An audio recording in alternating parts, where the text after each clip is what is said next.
नमस्कार साथियों, मैं दीपक सर परफेक्ट स्टडी जोन के यूट्यूब चैनल में आपका स्वागत करता हूं। आज हम पढ़ेंगे प्रश्नावली 6.2 का प्रश्न दूसरे का पहला। प्रश्न दूसरा है इसमें किसी त्रिभुज PQR, तो यहां पर एक त्रिभुज है PQR की भुजाएं PQ, तो यहां पर इसकी एक भुजा आपकी PQ है और दूसरी जो भुजा है वो है आपकी PR। क्रमशः दो बिंदु स्थित है E और F। निम्नलिखित में से प्रत्येक स्थिति में बताइए कि क्या EF जो है वो समांतर है कि नहीं QR के। तो यहां पर हम क्या करेंगे, दिया है PE बराबर 3.9 सेंटीमीटर, EQ बराबर 3 सेंटीमीटर, PF बराबर 3.6 सेंटीमीटर और FR बराबर 2.4 सेंटीमीटर। तो अब हम इसको हल करते हैं। हमको यहां पर सिद्ध करना है कि EF जो है वो समांतर है कि नहीं QR के। यदि EF समांतर QR तभी होगा जब इनकी जो अन्य दो भुजाएं हैं ना वो आपस में बराबर होंगी। यदि PQ बराबर होगा PR के तभी EF समांतर होगा QR के। तो अब हम इसको हल करते हैं। PE बटे EQ, यहां पर हम लिखेंगे PE बटे EQ।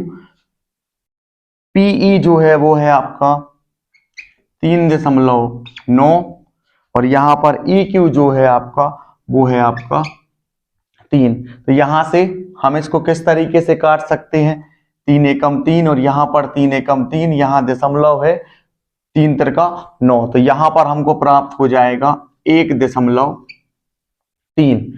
इसके बाद हम इसी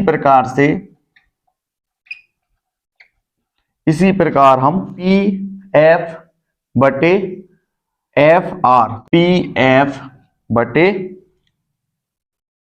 FR, तो देखिए PF जो है वो है आपका 3.6 और FR जो है आपका वो है 2.4। यहां भी एक अंक के बाद दशमलव है, यहां भी एक अंक के बाद दशमलव है, तो ये तो PF बटे FR, तो यहां पर हम लिख सकते हैं इसको 36 बटे 24। किस तरीके से हम इसको यहां लिखेंगे, इसको यहां पर समझिए। 3.6 इसके बटे में हम 1 लिख सकते हैं।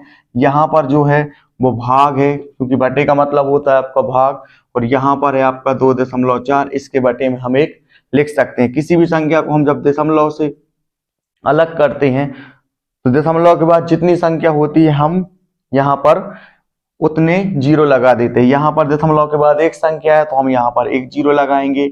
यहाँ पर भाग है और यहाँ पर जब हम इसको दशमलव से हटाएंगे तो यहाँ पर दशमलव के बाद एक संख्या है तो यहाँ पर हम 1 0 लगा देंगे। फिर इसके बाद 36 बटे 10, जब भाग वाला निशान गुणा में बदलता है तो सामने वाली संख्या जो होती है वो आपस में पलट जाती है। यहाँ पर 24 बटे 10 है, ये हो जाएगा 10 बटे 24। यहां से 10 से 10 होगा जो आपका कैंसिल हो जाएगा, तो आपको प्राप्त हो जाएगा 36 बटे 24। इस तरीके से यहां पर आपका 36 बटे 24 आ गया है। इस तरीके से यहां पर 36 बटे 24 आ गया। अब हम इसको काट देंगे, 12 दूनी 24 और 12 तिया 36, तो यहां पर हमको प्राप्त हो जाएगा PF बटे FR बराबर 3 बटे 2। अब हम इसको हल करेंगे, यहां पर 2 और यहां पर 3, तो यहां पर 2 की टेबल हम पढ़ेंगे एक बार, क्योंकि 3 से ज्यादा नहीं होना चाहिए, तो यहां पर हमको प्राप्त हो जाएगा 2 एकम 2। 3 में से जब 2 जाएगा तो यहां पर बचेगा 1। इसके बाद भाग नहीं जा रहा है तो भाग नहीं जाता, भागना स्थिति का 0 और यहां पर दशमलव, 2 पंचे 10, तो यहां पर आपका प्राप्त हो जाएगा 1.5। तो यहां पर PF बटे FR बराबर 1.5।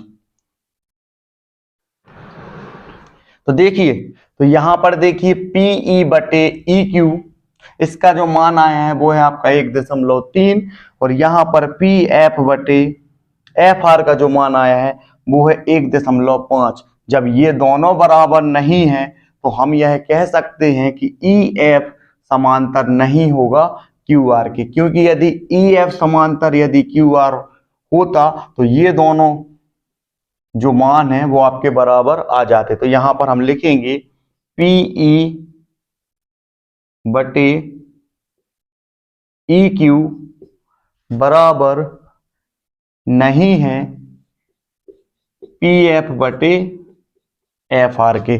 जब ये दोनों बराबर नहीं है तो यहां से हम लिखेंगे कि EF जो है वो समांतर नहीं है QR के। तो यहां पर हम इसको यहां लिखेंगे EF समांतर नहीं है QR।